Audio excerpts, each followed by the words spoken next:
Bore ने explain किए थे।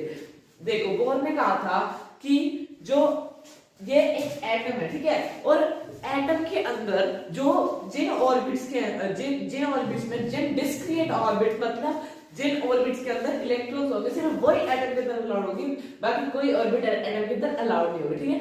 दूसरी चीज जो रदरफोर्ड ने कही थी कि जैसे रदरफोर्ड ने कहा था कि जो ये एक न्यूक्लियस है, ठीक है, और न्यूक्लियस से आर पार इलेक्ट्रॉन्स अपनी ऑर्बिट्स में मूव करते हैं, लेकिन अगर इलेक्ट्रॉन्स अपने ऑर्बिट्स में मूव करते हैं तो according to the electromagnetic theory of physics अगर कोई चीज मूव करे तो एक्सेलरेशन प्रोड्यूस हो रही है तो रेडिएट कर रही है एनर्जी, लेकिन वो एक रदरफोर्ड के मॉडल का ड्रॉबैक था।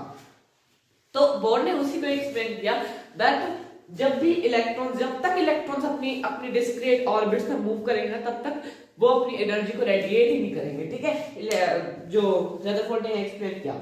अब रदरफोर्ड ने कहा कि जो इलेक्ट्रॉन्स मूव करते हैं ना वो एक ऑर्बिट्स में मूव करते हैं, ऑर्बिट्स या शेल्स, और उसने उन शेल्स को नाम दिया एनर्जी लेवल्स, ठीक है।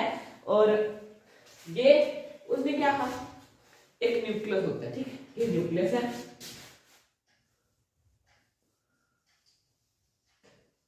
ये न्यूक्लियस है, ठीक है। अब उसने उन शेल्स को नाम दिया, ठीक है, ये के सेल LMN, के LMN, उसने ऐसे इन ऑर्बिट्स को नाम दिया। उसने कहा ये N का मतलब होता है कि नंबर ऑफ शेल्स, ठीक है, के शेल मतलब KN, के शेल फर्स्ट शेल है तो नंबर ऑफ शेल मतलब K इक्वल्स 1। अब N दूसरी शेल है तो नंबर ऑफ शेल्स मतलब L इक्वल्स 2, ठीक है।